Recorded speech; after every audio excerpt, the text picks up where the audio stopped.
my Vegas trip, bro. It was fire. It was amazing. Vegas was, I mean, I guess it was different only because, first of all, the strip closes Monday through Wednesday.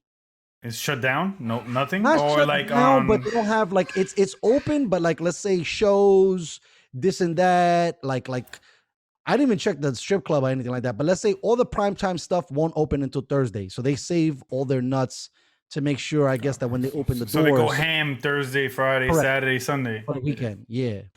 Okay. So it Makes was kind of sense. killing. And then it was a little colder than expected, bro. I didn't realize how cold it was. I went out there trying to floss and shit, and it was freezing on the low. But it said it gets really hot during the day, but then it gets at night, it gets like brick, like. But this was different because that's what I thought, right? Super hot, but it was like, let's say it was 70 in the day and then like 40 at night. So like New York. Right. It was a 100%. I was like, damn, I know this weather. I know this weather. I'm back to normal. This is normal me. Yeah. So, and then I went to a shooting range. Shout out to Precision Range. Those guys were great. It was awesome. It made me definitely become more understanding on how serious owning a gun is, bro.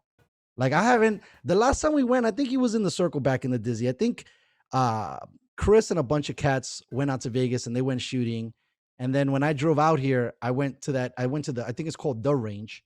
Went out there and I forgot how amazing it was because I think I shot an MP3 and I guess that gun is really well designed that I didn't really feel the true impact of what a gun was. So when I went back, I was like, all right, I want to shoot a handgun. I want to shoot I always get this confused. I think it's a semi-automatic, right? That's a machine. Everything is right.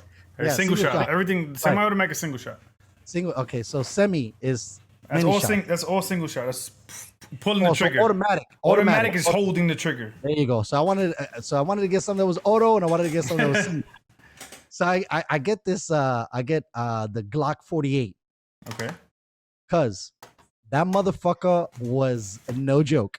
It was so strong. And then I thought about getting the Desert Eagle, but I was like, let me take it easy. Chill out. let me chillax here. Bro, and like I said, it was definitely different to hold a weapon that was so powerful. It was much more powerful than I anticipated. Like when you shoot guns, is like, all right, the movies are bullshit. Bro, that's exactly what I thought. Okay, first of all, La Colombiana, bullshit. There is no way. We can't hold a gun like that. Just one hand and just. Bro, the one that I thought about the most was the ghetto side turn. I was like, bro, you will smack yourself in the face right in the teeth. There's no way, because I was holding it with two hands, just the way homeboy showed me, and it was still fucking flinging me back. And then I was thinking about Call of Duty, and I'm like, this shit is even harder than that, because I'm trying to shoot shit. Like I shot from 3 feet or 3 yards, I think, and then 5 yards, and then 10 yards, or 7 and then 10. And I was still hitting with the handgun. I was trying to shoot motherfuckers in the face. It's kind of hard to shoot a handgun from far. And then you have like, I don't even know what they're called, but let's say the aiming things on the piece. It was tough, bro, and it made me respect the game. Plus, loading the magazine is hard as fuck, bro. Yep. Like one at a time, I was like, "This is some bullshit." It's not as easy as people think. People gave me the speed loader, and I was killing it, bro. I was like, "Yeah, this is fire." And then I went gangster. I said, "I'm never gonna be able to shoot this gun in real life," so I got the AK-47. That motherfucker, bro. Wow. Next day, you was like, bro, it left a bruise in my arm and in Shorty's arm. That's how strong that cocksucker was. It was no joke, and that was really hard to aim, even in single shot, because you gotta like anticipate the gun going up, right? So you gotta kind of like aim lower. That one was harder. From 10 feet, that was difficult. I felt like the handgun was a little bit better, but it also made me think, not to beat a dead horse. I'm like, why are police emptying out magazines on fools? If you got shot one of these things, like in the movies, in the movies, it's a flesh wound. It's a flesh wound, right? Bro, if you got shot with that handgun, I think you'd be down. Yeah, just one bullet. That's if you shoot people with the kneecaps on the ass cheek, they're like, oh, all right, time out. This shit hurt. So imagine if you empty a magazine on a fool. Like, I think they shot what 56 times. Amadou Diallo. Bro, that's what I'm saying. Like homeboy was dead in 2. What are you? 56 shots. I'm not even trying to like joke about it, but it's serious because that guns are serious, man. And that's what I learned a little bit in my. It kind of like I don't get anxiety, but when I do hold a gun, you kind of think about the power you have in your hand. Correct, bro. I was And shaking. I was shaking. Yeah, because it's like my adrenaline, because I respected it. Yeah. And it was I was feeling you on that. Because you don't want to like you don't want to make a mistake like Facts. in any direction. Because like right, like I could kill somebody. Exactly. Right? Like, you kill yourself even on top Facts. like on some Facts. Cheddar Bob shit, like shoot your leg or something like that. Like that's the one thing I could say. Like we're going to Texas. When you guys going to Texas? The 17th. So oh man, I'm gonna be up in there. I wish we could have linked up. I'm gonna be in Texas the 20th. I'll be there. We leave the 22nd, so maybe we can link up for like 2. West side or east side? We're gonna be in Dallas, around the Dallas area. Okay, I think I'm close to you guys. Okay, so we'll definitely link up. Yeah, if that's possible, maybe we could do a show remotely. I'll bring for sure. Because I want to do that because I'm gonna do the gun range over there. But I've done it years ago, but I want to do it again because my boiler's out there. I was like, yo, you gotta take me. We're gonna do the kaboom package. Like I want to do everything. Every gun I could think of, I want to do that. That was the one thing that I didn't see that they had. Like when Chris went, they had like packages like James Bond, and they had like a handgun, and then like a cool other gun, and then another gun. They didn't sell packages. I think in the range they did that like a little bit. It probably depends on where. Is that the best known one in Vegas? No, the best known one was the range, but the range. So this was another thing too, because of COVID, these places closed early. So the range. So make sure you keep that in mind. I don't know if it's gonna affect Texas, but I was in Vegas, so it could be possible. They stopped letting people in after 2 p.m. Okay, so I'll probably do that early. So you and I are a little bit more nighty, right? So I'm thinking like, oh, cool, I'll slide up at 4. I mean, that's not too late. But already they would shut me down, so I couldn't go to the better one. Technically, I don't know if it was better or not. I just think that the range is bigger because where I went to the precision range, they only had I think like 5 stalls to shoot. The other one I think had like maybe 10 or 15. It was large. It was a lot bigger. Got you. The place you shoot guns, man. I gotta get the terminology down pat because that sounds like a. Did you do any bets? So check this out. So Tabby got me all fucking pissed off on the low because I'm like, yo, first of all, there's a sports book there, right? And you can in any hotel you walk into. Correct, but again, it was COVID, so where I was at, I didn't see like an official sports book. Spot. Okay, yeah. So then when I went to this other place, that my man, shout out to Sean if he's watching, I sent him the link, but bro, he took me to this place that was fucking phenomenal, bro. It was probably like the only, well, I'm not gonna say the only, but one of the better, cooler spots. It had like stadium seating. It had like a fucking movie theater TV, and they were betting like crazy. The bet that I wanted to make, I was gonna make 2 bets, but now thinking about it, I would have just broken even. I was gonna take Tom Brady in the over, or I was gonna take the Rams in the under. Obviously, the Rams in the under, I think hit because the last time I checked, it was like 49.5. That was a total for the game, and I don't think they went there. 24 plus 24 is 48. Plus 2. Actually, I think they did hit the over by a half a point. So I probably would have lost, which was fine. But yeah, no betting. But so I go try to gamble. I lost like $10 in 1 second to blackjack, bro. Shit was whack. I was like, this is garbage. Then Tabitha wants to play roulette for some cats in the where she works. And homeboy said he must have been watching Passenger 57 too many times because he was like bet on black. That shit lost. Then he put a number in black. That shit lost. So I tried to recoup that money. I lost. But one thing that I did learn about playing roulette is that depending on where you're playing, because of technology, they literally have like what numbers are hitting.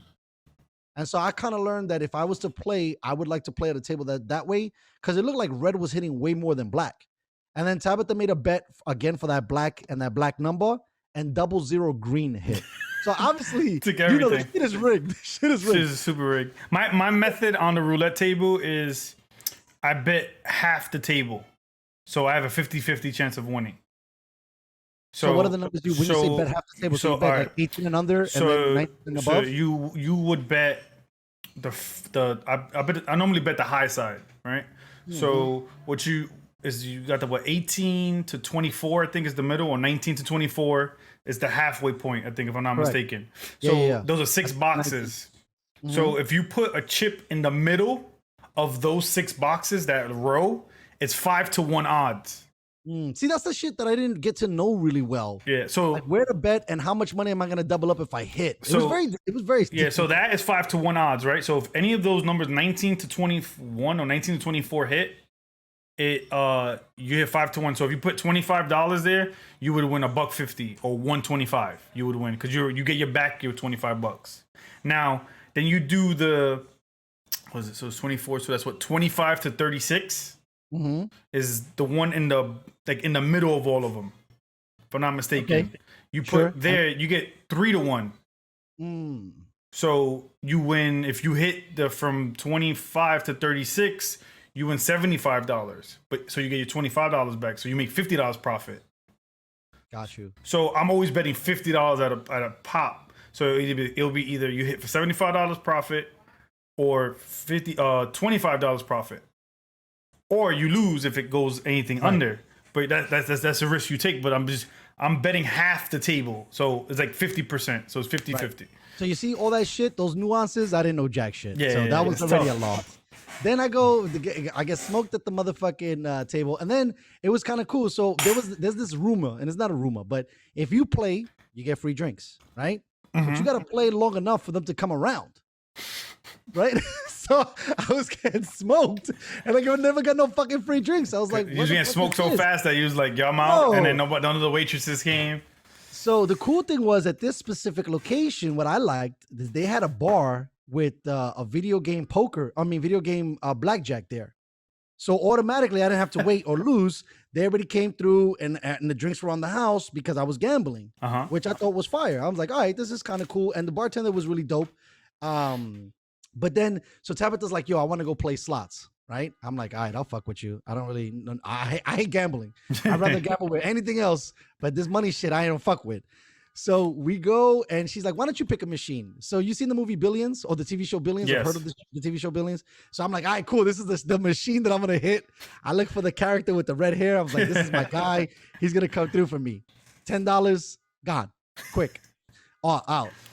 Forgive the alarm in the background, ladies and gentlemen. Somebody's not fucking watching their vehicle. Then Tab is like, I still want to play. So I'm like, all right, cool. Let's go look for a machine. But she's like, yo, I don't really know all these machines. This shit is mad complicated. Let's go hit penny slots. So I'm like, whatever, penny slots, that's fine. Yeah, see this guy's hold on one sec. No problem. Yeah, this guy. I think that's Merc Esteban, right? Yeah. He's in the chat. What's going on, Merc? He's like, tell him about the times he got his shoes shine in Vegas. Oh my God. Jesus Christ. Yo, tell her, listen, you're listening, bro. I told that story a whole bunch of times, bro. Fucking ridiculous, my guy. Fucking shoe shining. That was a trip. That shit definitely made Vegas fucking interesting. I know he's not a huge fan of Vegas. We had decent time. I think the road trip was better than the Vegas trip. But so anyways, damn it. Are you gonna stop, bro? Or what? I'm breaking my shit. He's probably looking for his car. Like, what the fuck is this shit? Yeah, I don't understand.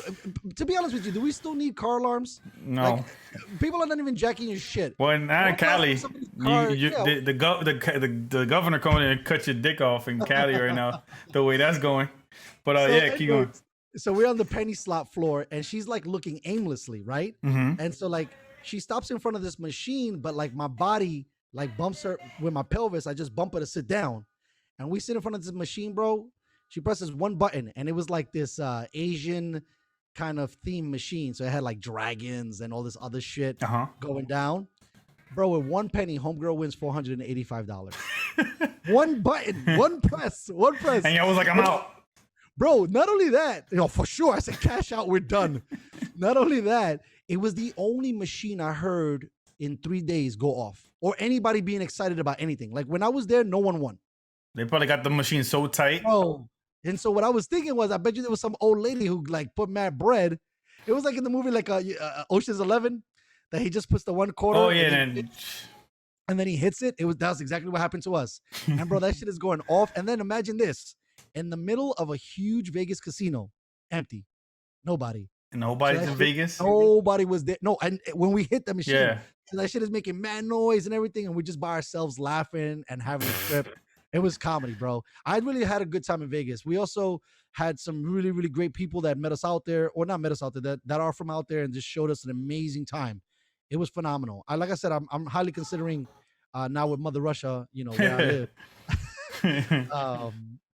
that I was thinking about, like I told you, moving out there. It was chill. But again, empty. A lot of spots were empty. A lot of things were closed. The strip wasn't as popping. Like I think it was, Thanksgiving, the night before Thanksgiving is like one of the bigger nights of getting drunk. Bro, ghost town. Nobody, nowhere. Damn. Right. The Happiness place was on Tuesday night, and then it was the Bellagio. The Bellagio was, man, that place is choice. Now I know why they try to steal the money from and then Ocean's 11. Yeah, that's what. And then also to the sprinklers, the waterfall, the waterfall show. It was dope. They put like some music to it and some light shows.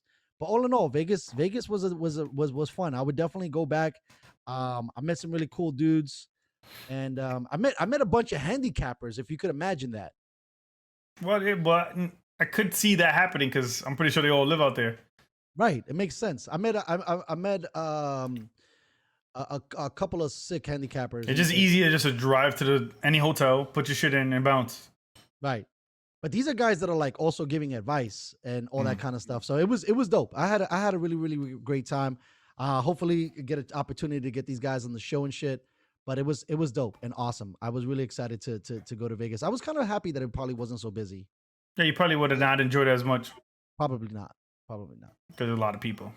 Yeah, it was chill. And then we ate filet mignon every night. I was gonna get some escargot, but I was like, I don't know if I want to fuck with this shit.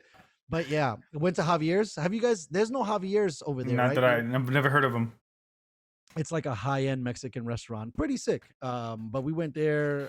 We went to a couple of steakhouses.